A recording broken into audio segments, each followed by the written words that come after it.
Орловская зона именно увеличилось онкологические заболевания, потому что здесь находится хвостохранилище. Мы бы самостоятельно не смогли купить УЗИ-аппарат стоимостью $15 000. Раньше наши больные, здесь население города Орловка, ездили в город Токмак и в город Кемин для обследования.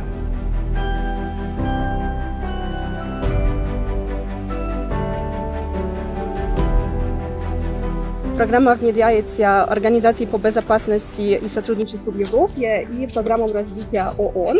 И тут основная цель – это работа с местным населением, с гражданским обществом, чтобы повышать осведомленность насчет того, что такое радиация, как от нее защищаться.